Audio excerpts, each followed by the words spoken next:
اور وہ ایک چیف منسٹر کو جا کے اریسٹ کر لیتی ہے. اروند کیجریوال صاحب کا آپ جانتے ہیں تعلق عام آدمی پارٹی سے ہے, اور یہ عام آدمی پارٹی اس کا آغاز ہی, ان کی جو پوری سٹرگل تھی وہ تو کرپشن کے خلاف ہی تھی, اور یہاں پہ ان کو اروند کیجریوال کو ایک کرپشن کے الزام میں جو ہے پھنسایا گیا. کہتے یہ ہیں کہ جی جب ڈی ریگولیشن ہوئی تھی لیکر سیل یعنی شراب کی سیل کے حوالے سے دلی میں, تو اروند کیجریوال نے کچھ ذاتی فائدہ اٹھانے کی کوشش کی تھی, اور کچھ کمپنیوں سے انہوں نے جو ہے وہ پیسے وغیرہ لیے تھے. ایک کمپنی کے تھوڑی دیر پہلے میں نے آپ کو بتایا ایک اونر جو تھے وہ سلطانی گواہ بھی بن گئے تھے, بعد میں اس کمپنی نے بڑی فنڈنگ بھی کی ہے بی جے پی کی.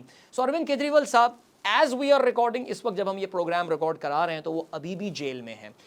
اروند کیجریوال کو پہلے چیف منسٹر نہیں ہیں یا بی جے پی مخالف چیف منسٹر نہیں ہیں جن کو اریسٹ کیا گیا. اس سے کچھ دنوں پہلے جھارکھنڈ جو کہ بھارت کی ایک ریاست ہے, اس کے جو چیف منسٹر ہیمنت سورین تھے ان کو بھی گرفتار کیا گیا, اور ان پہ بھی جو ہے وہ کرپشن کے الزامات لگائے گئے. الزام کیا لگ رہا ہے مودی صاحب پہ؟ مودی صاحب پہ الزام یہ لگ رہا ہے کہ بھارت کے, جیسے ہم نے اگر آپ کو یاد ہو آپ سے تھوڑی دیر پہلے بات کی تھی کہ نریندر مودی صاحب بھارت کے جو فیڈرل انسٹیٹیوشنز ہیں ان کو کچھ داغدار سا کر رہے ہیں. تو بھارت میں دو بہت امپورٹنٹ ادارے ہیں, ایک ہے انفورسمنٹ ڈائریکٹوریٹ ای ڈی جس کو کہا جاتا ہے, اور اس کے علاوہ دوسرا ہے C B I which is the central bureau of investigation.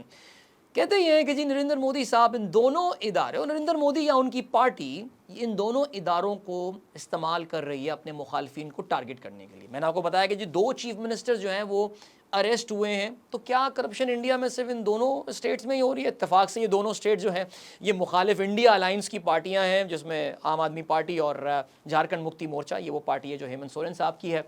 باقی 18 ریاستیں جہاں پہ این ڈی اے کی سرکار ہے یا این ڈی اے الائنس یا بی جے پی کی ایفیلیٹڈ سرکار ہے, کیا وہاں پہ کرپشن نہیں ہے؟ تو جس طرح پاکستان میں آپ جانتے ہیں کہ ہمارے یہاں نیب اور ایف آئی اے انتہائی سیاسی ادارے بن چکے ہیں, تو انڈیا میں بھی ابھی الزام لگایا جا رہا ہے کہ ای ڈی اور سی بی آئی کو جو ہے وہ بہت زیادہ سیاسی مقاصد کو فلفل کرنے کے لیے استعمال کیا جا رہا ہے. بھائی اب یہ تو پھر پاکستان والی بات ہوئی نا, اگر اب انڈیا ہے تو ان کی ڈیموکریسی اتنی میچور ہے تو وہاں پہ تو ایسا نہیں ہونا چاہیے, لیکن بہرحال ایسا ہو رہا ہے. سو یہ بھی اپنے پولیٹیکل رائیولز کو دبانے کے لیے جو ہے اس چیز کو استعمال کیا جا رہا ہے. ارے ہاں, اس سے پہلے کہ میں بھول جاتا, راہل گاندھی صاحب ان کی بھی جو لوک سبھا کی سیٹ تھی, اگر آپ کو میں بتاتا چلوں کہ اب سے کچھ مہینے پہلے ان کو بھی اسے سسپینڈ کر دیا گیا تھا. اور کیوں سسپینڈ کر دیا؟ ان کی لوک سبھا کی سیٹ ختم کر دی گئی تھی.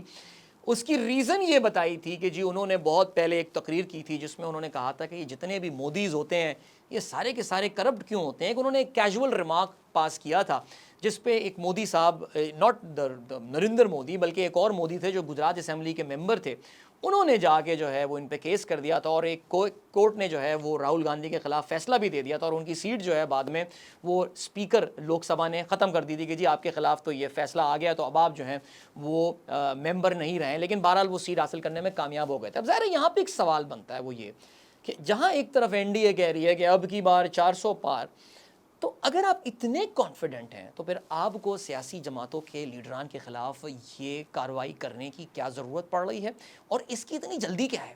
بھائی تھوڑا انتظار کر لیتے, تھوڑا انتظار کر لیں, تھوڑے عرصے میں الیکشن ختم ہو جائیں گے, آپ جو ہے وہ یہ کرتے رہیے گا. لیکن بہرحال جی لوگوں کے ذہن میں تو یہ سوال ہے, اور یہ بھی الیکشن میں ایک اہم مدعا ہو سکتا ہے.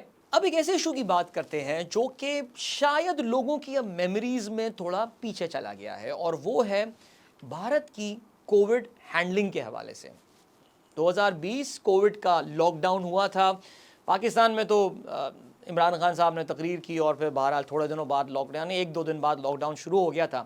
انڈیا میں بڑا تماشا ہوا تھا, اگر آپ کو یاد ہو, لوگ برتن لے کے باہر نکل آئے تھے, وہ ٹن ٹن ٹن اپنی بیلکنیز میں بجا رہے تھے. وہ ایک کلپ بڑا مشہور ہوا تھا, ایک خاتون جو ہے وہ گو کرونا گو ناچ رہی تھیں اور تھالی جو ہے وہ پیٹ رہی تھیں.